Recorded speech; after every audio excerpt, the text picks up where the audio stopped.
ಈ ಕಳೆದ ಕೆಲವು ದಿವಸದಿಂದ ನಾವು ಸಹ ಗಮನಿಸ್ತಾ ಇದ್ದೇವೆ.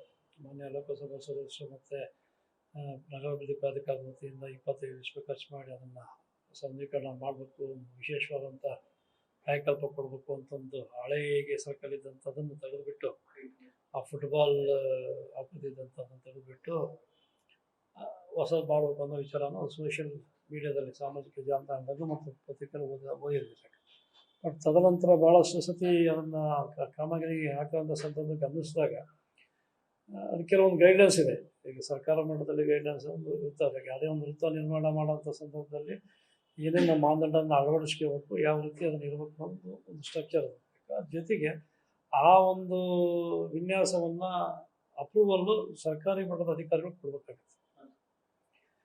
ಇಲ್ಲಿ ನಾನು ಗಮನಿಸಿದಾಗ, ನಾನು ಅಧಿಕಾರಿಗಳಿಗೆ ದೂರವಾಣಿ ಮುಖಾಂತರ ಮಾತಾಡಿದಾಗ ಎಲ್ಲ ಒಂದು ಕಡೆ ಯಾರು ಅದಕ್ಕೆ ಜವಾಬ್ದಾರಿ ತಗೊಂಡಿಲ್ಲ. ಸೊ ಅನಿವಾರ್ಯವಾಗಿ ಅದು ನನ್ನ ಒಬ್ಬ ನಾಗರಿಕನಾಗಿ ನನ್ನ ಜವಾಬ್ದಾರಿ ಇದೆ. ನನ್ನ ವಿರೋಧನಕ್ಕಿಂತ ಹೆಚ್ಚಾಗಿ ನಾನು ಅದನ್ನು ವಾಸ್ತುಸ್ಥಿತಿ ಹೇಳೋದು ನನ್ನ ಜವಾಬ್ದಾರಿ. ಅಭಿವೃದ್ಧಿಗೆ ಯಾರೂ ಸಹ ವಿರೋಧ ಮಾಡಲ್ಲ. ಸೊ ಅದನ್ನು ನಗರ ಸೌಂದರ್ಯೀಕರಣಕ್ಕೆ ಭಾಳ ಸ್ಪಷ್ಟವಾಗಿರೋದು ಏನಪ್ಪ ಅಂದರೆ, ನೀವು ಗಮನಿಸಿದಂಗೆ ನೀವು ಬೇಕಾದ್ರೆ ಅಲ್ಲಿ ಸ್ಪಾಟ್ ವಿಸಿಟ್ ನೋಡ್ರಿ. ಒಂದು ವೃತ್ತವನ್ನು ನಿರ್ಮಾಣ ಮಾಡೋಕ್ಕಾರೆ ಒಂದು ಕಡೆ ಎತ್ಕೊಂಡ 3 ಭಾಗನೂ ಸವಾರನಿಗೆ ಭಾಳ ಕ್ಲಿಯರ್ ಕಟ್ಟಾಗಿ ಕಾಣಬೇಕು, ಸಂಕ್ಷಿಪ್ತವಾಗಿ ಕಾಣಬೇಕು. ಬಟ್ ಇಲ್ಲಿ ಅವರು ಮಾಡತಕ್ಕಂಥ ಒಂದು ವೃತ್ತದೊಳಗೆ ಭಾಳ ನೋಡೋಕೆ ತುಂಬ ಸುಂದರವಾಗಿದೆ. ಬಟ್ ಕಣ್ಣಿಗೆ ಚಾಲಕನಿಗೆ ಅದು ಕಣ್ಣಿಗೆ ಅಡ್ಡಾಗುತ್ತೆ. ಮುಂದೆ ಬರ್ತಕ್ಕಂಥ ಆ ಕಡೆ ಎದುರುಗಡೆ ಬರ್ತಕ್ಕಂಥ ವಾಹನ ಕಾಣಲ್ಲ. ಇದು ನಿಮ್ಗೆ ಗೊತ್ತಿದ್ದಂಗೆ ಆಗಿರ್ತಕ್ಕಂಥದ್ದು ಗುಂಡಿ ಮಾದೇಪ್ಪ ಚೌಟ್ರಿ ಇದೆ, ಸರ್ಕಾರಿ ಆಸ್ಪತ್ರೆ ಇದೆ, ಬಾಪೂಜಿ ಆಸ್ಪತ್ರೆ ಇದೆ, ಎಡಗಡೆ ಬಂದರೆ ಮೂತ್ರಪ್ಪ ಶಾಲೆ ಇದೆ. ಭಾಳ ದಟ್ಟವಾಗಿರ್ತಕ್ಕಂಥ ಒಂದು ಸರ್ಕಾರ. ದಿನನಿತ್ಯ ಒಂದು 20-25 ಆಂಬುಲೆನ್ಸ್ ಅಡ್ಡಾಡ್ತವೆ.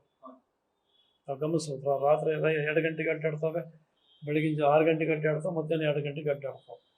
ಈ ಎಲ್ಲ ಇದ್ದು ಟ್ರಾಫಿಕ್ ಲೈಟ್ ಇದ್ದಾಗೆ ಸಾಕಷ್ಟು ನಮ್ಮ ದಾವಣಗೆರೆ ಒಳಗೆ ಅನಾಹುತಗಳಾಗಿರೋದು ನಾನು ನೋಡಿದೆ. ಆ ಥರ ಎದೆಗೆ ಬಂದಿರ್ತಕ್ಕಂಥ ವಾಹನವನ್ನು ನಮಗೆ ಕಣ್ಣಿಗೆ ಕಾಣಿಸ್ದಂಗೆ ಹಗಲು ಮತ್ತು ರಾತ್ರಿ ಹೆಚ್ಚು ಕಮ್ಮಿ ಆದಾಗ ಅಮಾಯಕರಿಗೆ ಅದಕ್ಕೆ ಬಲಿ ಪಶುಬೇಕಾದ್ರೆ ಅಥವಾ ತೊಂದರೆಗೀಡಾಗಲ್ಲ. ಇದು ನಮ್ಮ ಉದ್ದೇಶ. ಭಾಳ ಯಾವ ಥರ ಮಾಡಬೇಕು ಅದನ್ನು ಹೈಟ್ ಕಮ್ಮಿ ಮಾಡ್ಬೇಕಷ್ಟೇ. ಅದೇನು ಮಾಡ್ತಕ್ಕಂಥ ವ್ಯವಸ್ಥೆ ಒಳಗೆ 4 ಅಡಿ ಹೈಟ್ ಕಾಣ್ತದೆ. ಇನ್ನಿದ್ದದ್ದು ಏನಿತ್ತಪ್ಪ ಅಂದರೆ 3 ಅಡಿ ಹೈಟ್ ಇತ್ತು, ಎಂಡ್ ಪಾಯಿಂಟಿಂಗ್ ಸ್ಲೋಪ್ ಇತ್ತು. ಅದನ್ನು ನಾವು ಅದನ್ನು ಮೇಲೆ ಹುಲ್ಗವನ್ ಹಾಸ ಅಂತ ಒಂದು ಇದು ಮಾಡಿತ್ತು ಫುಟ್ಬಾಲ್ ಮಾಡೋ 2023 ಇಸ್ವಿಗೆ ಫಿಫಾ ಫುಟ್ಬಾಲ್ ನೆನಪಿಗೋಸ್ಕರ SS ಮಲ್ಲಿಕಾರ್ಜುನ್ ನಿರ್ಮಾಣ ಮಾಡಿದಂಥ ಒಂದು ವೃತ್ತ. ಅದು ನಾವೇ ಅದಕ್ಕೆ ಫುಟ್ಬಾಲ್ ಬಣ್ಣ ಹೊಡಿಸಿದ್ದವ ನಾವು 2005ರಲ್ಲಿ. ನಮ್ದು ಯಾವುದೇ ಕಾರಣಕ್ಕೆ ಅಭಿವೃದ್ಧಿಗೆ ವಿರೋಧ ಇಲ್ಲ, ಸೌಂದರ್ಯೀಕರಣಕ್ಕೆ ವಿರೋಧ ಇಲ್ಲ. ಆ ಅಭಿವೃದ್ಧಿ ಮತ್ತು ಸೌಂದರ್ಯೀಕರಣ ಅದನ್ನ ಏನು ಮಾಡಬೇಕು ಅಂತ ಹೇಳ್ಕೊಂಡು ಅವೈಜ್ಞಾನಿಕವಾಗಿ ಅಪ್ರಾಮಾಣಿಕವಾಗಿ ಮಾಡಿದ ನಮ್ಮ ಧ್ವನಿಯಂತ ನಮ್ಮ ಕರ್ತವ್ಯ ಅಂತ ಹೇಳ್ತಾರೆ. ಸಮಸ್ಯೆ ಆಗುತ್ತೆ, ಅದನ್ನು ನಾನು ಹೇಳಿದ್ರೆ ನನ್ನ ಅಭಿಪ್ರಾಯ ಹೇಳಿದ್ದೀನಿ. ಅದನ್ನು ತಾಂತ್ರಿಕವಾಗಿ ಅವರು ಲಿಖಿತ ತಗೊಳ್ಳಲ್ಲ ಅಧಿಕಾರಿಗಳ ಹತ್ರ. ಯಾಕಂದರೆ ಯಾವುದೋ ಸರ್ಕಾರದ ಆಸ್ತಿ, ನಮ್ಮ ಆಸ್ತಿ ಅಲ್ಲ. ಎಷ್ಟು ವೆಚ್ಚದಲ್ಲಿ ಮಾಡ್ತಾರೆ ಸರ್? ನಾನು ಪತ್ರಿಕೆಯಲ್ಲಿ ನೋಡಿದಂಥ 25 ಲಕ್ಷ ರೂಪಾಯಿ ಆ ಒಂದು ಸರ್ಕಲ್ ನಿರ್ಮಾಣಕ್ಕೆ ಮಾಡಿದ್ದಾರೆ. ಬಟ್ ಇನ್ನೊಂದು ವಿಪರ್ಯಾಸ ಏನಪ್ಪ, ನಾನು ತಿಳ್ಕೊಂಡಂಗೆ ಆ ವೃತ್ತ ಏನೀಗ ಮಾಡಿದ್ದಾರೆ ಅದರ ಮೇಲ್ಗಡೆ ಒಂದು ಹೆಚ್ಚುವರಿಯಾಗಿ ಫುಟ್ಬಾಲ್ ಗ್ಲೋಬಿನ ಆಕಾರ ಇರ್ತಕ್ಕಂಥ ಒಂದು ಚೆಂಡನ್ನು ಸಾಮಾಜಿಕ ಜಾಲತಾಣದಾಗೆ ಅದನ್ನು ನೋಡಿದ್ದಾರೆ. ಸಂತೋಷ. ಬಟ್ ಅದು ಇವತ್ತಿಗೂ ಟೆಂಡರ್ ಆಗಿಲ್ಲ.